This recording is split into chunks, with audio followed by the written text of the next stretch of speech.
And we actually ended up supporting the Brazilian thrash giants Sepultura. No, what? Really? Yeah. Wow.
Let's just start from the beginning. How did the band form? How did you guys find each other, and how did it all come together? Yeah, well, I was advertising for ages on the normal channels, band mix, etc., looking for people and couldn't find anybody. And then enter Will on guitar and Matthias on drums. And the three of us have just been getting on like a house on fire since. It's That's been great. unbelievable. That's great. And like I said, like the most difficult part of being in a band is actually most of it is the logistics. Is finding the right people, finding people who are dedicated enough to put time into a project like this, especially like original music as well, where there's a creative element, and you want to be able to express yourselves, and all of yous have this the songs that you've made are the product of all of you. And I suppose that, I guess that brings me on to another question, is like a lot of bands struggle sometimes with the politics of who writes what and copyright and percentages and splits and all that kind of stuff. How do you guys deal with that kind of thing? Well, Will might say a bit on it, but I'll just start and say that we made a decision right from the get-go to be sort of, what's the word, diplomatic about it. Democratic about it. Yeah. And that the songs belong to all. Yeah. And it's working for us. I mean, Queen did it. Yeah. And other bands have done it successfully, you know. Yeah, I think that is a good approach, because I think, like, a lot of the time, like, look, there's obviously artists who there's a primary they are essentially the artist, and then they hire a band to perform with them, and that's a different kind of kettle of fish, you know. Yeah. But if you're spending time, you know, working on these projects together, it's important, I think, for people to feel like their contribution is recognized. Do you know, like, and it's also an incentive for people to kind of do their part as well. If everyone's getting something, then everyone has to put something in. Yeah, 100%. Exactly. And like, Will, like, how do you find what is the general most common kind of creative inception of a song? Like, do you come up with something? What does Asia come up with? How does it work? Like, Asia basically lays down the skeleton of the song, use the arrangement and the lyrics right now, and then I kind of have the easiest job out of the three of us. I just kind of play along to what they're doing and figure out my own parts and Right. have No, fun but that's doing it. brilliant. But that's it. And it's funny because you say it's the easiest part, but very often it's the little licks and riffs and things like that are the things totally. that It's the icing on the cake, really, you know. Well, it's the things that get stuck in people's minds a lot of the time as well, you know. Oh, yeah. I think to denigrate it, saying easy, but the most fun probably. They're killing themselves and just just trying to sing and play at the same time. You're just sitting there noodling away. And also, you're a left-handed guitarist. That's right. I just saw before we started filming there, you picked up a right-handed guitar and started playing away on it. Like, when you first started playing guitar, did you play upside down or did you get a left? How did that start? Well, when I first started, it was just a beaten up old right hand with two strings on it, and I just learned like single note riffs and melodies on it. And then later on I got a left-handed guitar when I was like 14 or something. Yeah. And and I basically just practiced mainly on left, but then you'd be in friends' houses and stuff like that, you know, and the only guitars in there absolutely right-handed. I always thought about that, you know, from a left-handed perspective, is that that annoying limitation that 90% of the guitars you're going to come into contact with are going to be bloody right-handed. It can be annoying, but it's kind of a win-win situation when you're at a party and you pick up the guitar and people go, "Oh, you're left-handed." Immediately. Because if I bomb and I suck, I can go, "Oh, well, I'm left-handed." Yeah, there we go. You can't lose. And You get it right. extra people are kudos. like, "Whoa." Whoa, bro. I mean, I went whoa. I think I went whoa. Thanks, man. Yeah. So that brings me, you know, that's kind of part of your history. Like, a question to the both of you is, you can take turns here, but like, before Net, the band, which has been going, what, 5-6 months now? Something like that? About 6, 6, yeah. Okay. And you've got how many songs do you reckon you got in the works at the moment? Well, 8, I think, isn't it? I think 8, including the prelude and Matthias's. Yeah, there's two. Odyssey. There's 2 instrumental ones that we're working on right now, and then we have 6 other ones that Asia wrote. 6, yeah. Okay, great. Yeah. Which is pretty good in over a 6 months period. Very, very good. You know, to have a repertoire like that. I mean, you had a couple more, and you've got yourself like a 45 an hour long set. You know? But yeah, before the inception of Net, I'll start with you, Asia. You know, what's your musical history? Where have you come from? What have you been involved with? Well, I've been in a lot of bands. I'll just be quick. Bordeaux was the name of the first band, and our claim to fame there was that we used to open for Brian Downey's band. Brian Downey of Tin Lizzy had his own band, and we used to open for him on Friday nights down in Slattery's of Capel Street. Oh, wow, yeah. And then I was in a band called Dream Creeper, which was another really together act, you know.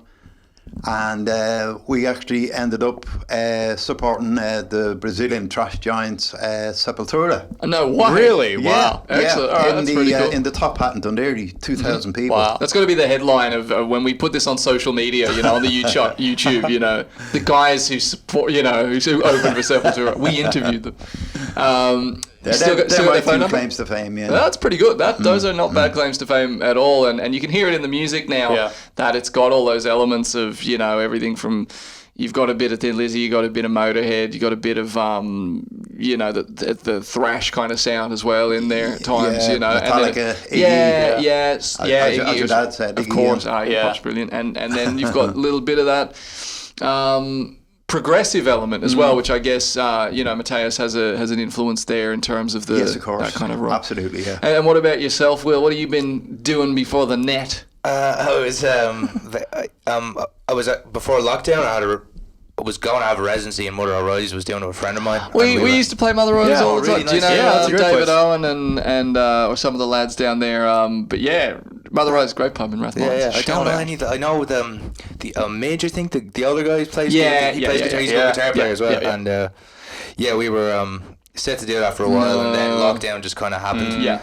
And we, my friend, he ended up being busy doing other things, and that's when I saw the ad online. I was like, okay, I'll join, because I was kind of a bit desperate to get back into it. In the house for so long, and but before that, bands with friends and pub gigs, and originally I learned through listening to blues records and stuff like that, so all the bands that I joined were kind of blues based. And cool.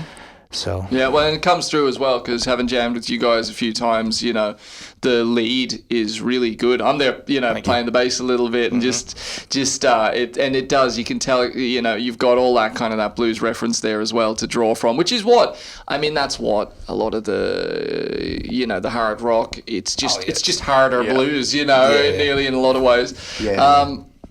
And from that perspective, so that's the kind of the backgrounds. But then the band net and the name. Is it a fishing net? Is it the internet? Is it what is it? I actually haven't asked him. Wow, we're all about to find out. It's the superhero net. Wait, is there a superhero called net? Superhero of mine? No. we could make one.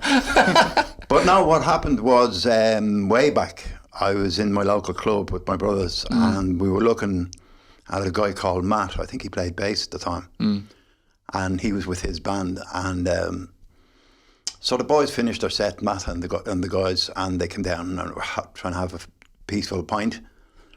And a guy came up and just shoved a acoustic guitar in Matt's face, and said, "Now," he said, "play Hotel California." So Matt, being Matt, didn't take offence, just smiled, picked up the guitar and played Hotel California all the way through, except for, of course, the solo bit at the end. Yeah. And he just said, "How's that for you?" And the guy just faded into the distance, and we were all kind of tittering away. "Oh, what about your man?" So anyway. I was looking for a name for the band, and Matt just came across my mind, and his band was called Network. Okay, well. So I said, "Yeah, I think I'll use that," And Great. then I immediately thought, "No, can't do that. You can't call it the exact same band name. Yeah. Exactly the same thing. So I just shortened it to Net. Very cool. Very cool.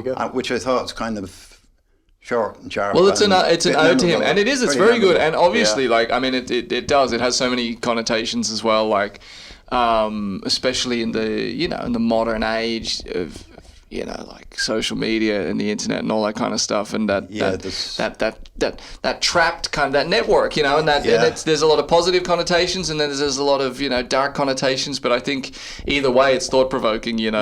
Yeah. I mean, he never even thought to ask where it came from. I didn't expect that answer. Oh, I hope it didn't put you on. No, he's out. Yeah, I'm out.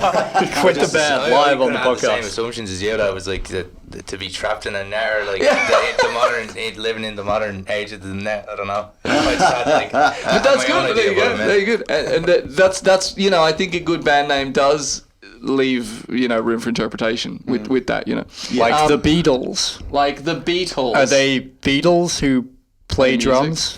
Who knows? Who knows? Worst band name ever.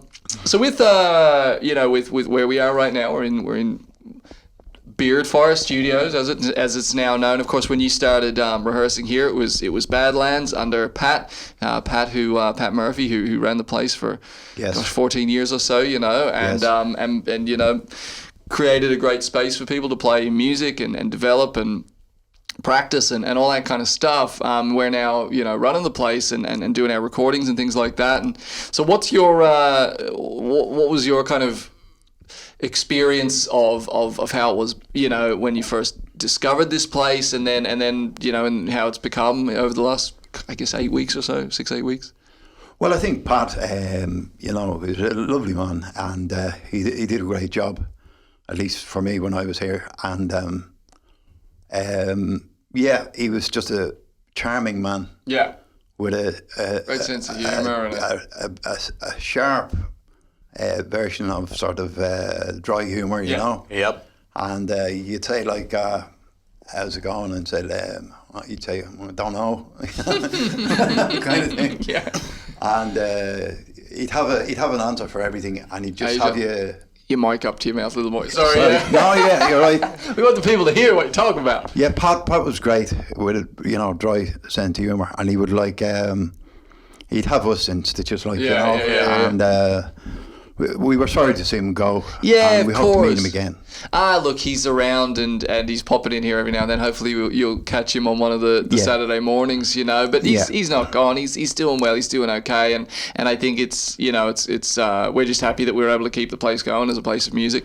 Yeah. Because he was on his own, the kind of way. Yeah, I know. Trying to keep everything afloat. Very difficult. I mean, any one of us would find it difficult to do what he was doing, And look, the thing is, all we hope to do is to that a lot of music comes from this place. That's the whole idea, Yes. Yeah. Yes. But over the last little while, you guys have been progressing. You've written these songs and you're developing them to the point where you can record them, you can perform them live. So what's the current state? What are the plans? What's the current state of the band? Will? I think hello, Will. Come in. I think a few more rehearsals and we're ready to try our hand at going for a gig. Great. Soon. Yeah, I think we're... And you were saying something, again, I don't want to pin you down, but you were just saying something yesterday about a friend. Oh, yeah. Will has a friend. Believe it or not. Oh, people are, working the construction, my side gig is a builder. That's my hobby, apart from just doing labouring for a construction company. Yeah, moonlighting as a labourer, But I got, but the lads all know that I play as well, and right. The guy that we're renovating a club for and flats for, he was telling me this. He works and has his finger in the bar scenes around Dublin. Right. He was asking us for me to send him recordings when he heard I was in a band, so we'll see how it goes. And that's the best way, a lot of the time, a lot of our opportunities and things that have come our way just happen so organically and through word of mouth. Obviously, as a band you got to promote and you got to send emails and you got to ask around, you got to put yourself about and all that kind of stuff. But it's great to have those situations where something happens just in such a nice. So that's basically it. That building up that portfolio of music and then getting people to hear it. And that's the best advertisement for your work is people seeing you playing and hearing you play. Yes. And so another thing we discussed this before coming on, and you said it was something you wanted to talk about as well outside of music and all that kind of stuff is the mental health side of things, and this is something that affects everyone, and I think it especially affects creative people, people working in the arts, because we tend to be a little bit more sensitive, a little bit more vulnerable to certain things. We put ourselves out there, and we're not afraid to touch on darker sides of life and the emotions. Otherwise, how would you be able to express that in a way that other people can relate to? Yes. And we've discussed it before, and you said you'd like to touch on a little bit of your own kind of history with mental health. So do you want to just have a little talk about that? Sure. I was in hospital with depression for more years than I care to remember. And but that has meant in a good way that I'm so hungry now. Having come out of it. Yeah. It stole a lot of years away, kind of thing. And I was determined when I kind of got myself right. I said, I'm going to do something with this music, Yeah. Like I did have that little bit of success before, the aforementioned Top Hat and Dunleary and all that kind of thing with Sepultura. And I just want more. That's it, plain and simple. That's it. And look, and for something good to come from it. Do you know what I mean? So that if there's some silver lining to the darkness and the difficulty you went through, that Yes. it can be channeled and filtered into a creative project that other people can be communicated to other people, and Yes. it can have an effect. You know what I mean? Yes. And I suppose as well, like, you know, having gone through that, is there any, like, what would you say to someone who might be going through something like that at the moment, or might in the future, to give them, you know, a bit of hope?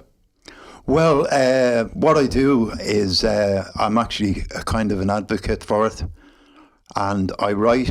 I did another one just the other day. I write pieces about it and mix it in with the whole music thing and how that's happening.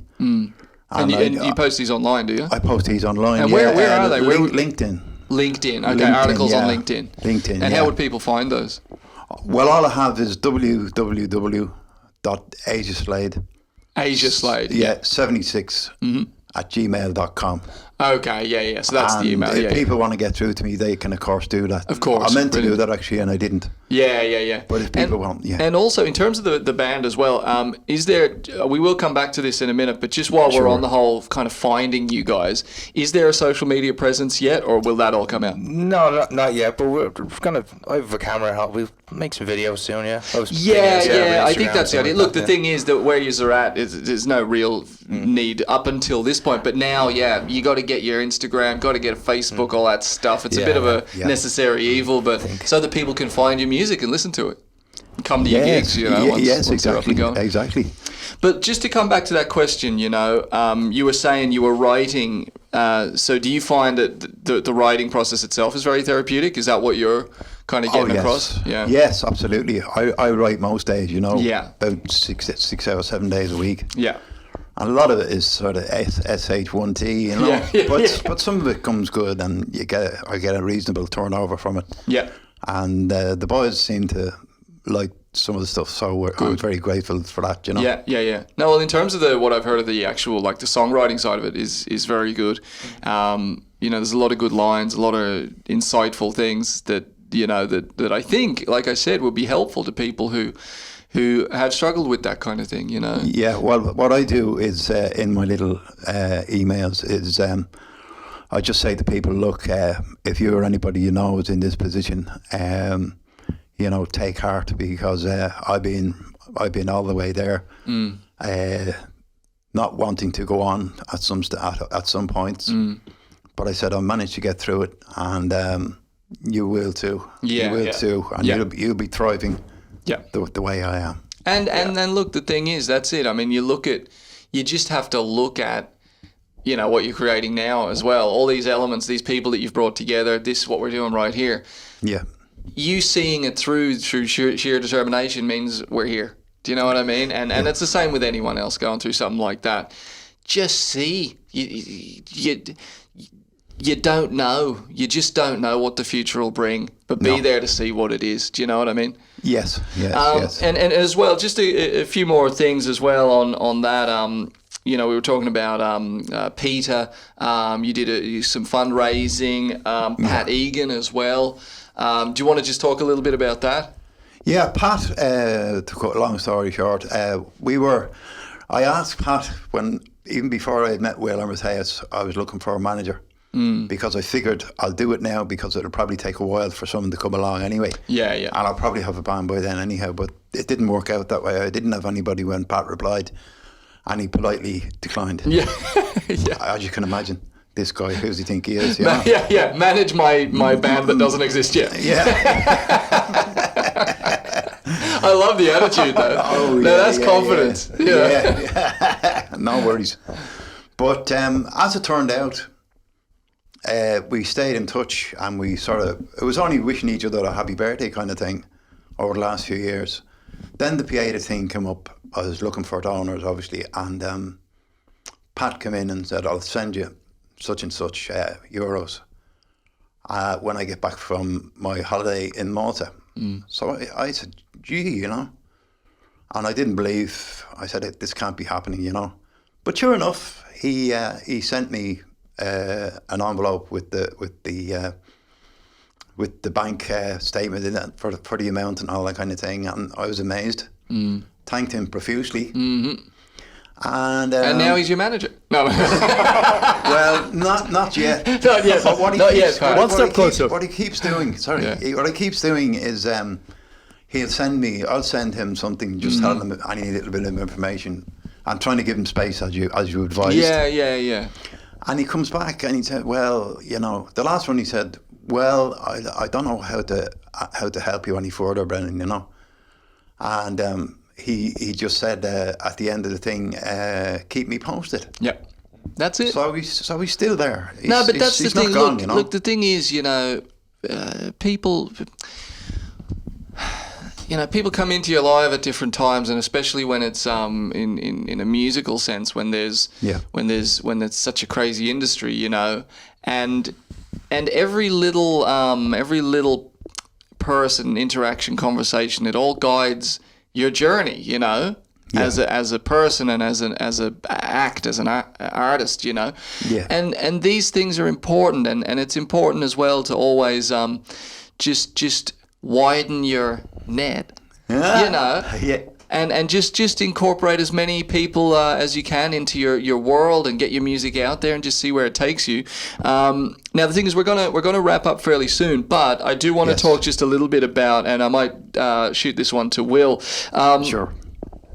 Just your kind of the overall, is there anything else that kind of defines the band in terms of attitudes or approaches or opinions or anything like that besides just good old fashioned hard rock? How do you see yourselves, if you were the most successful version of the band,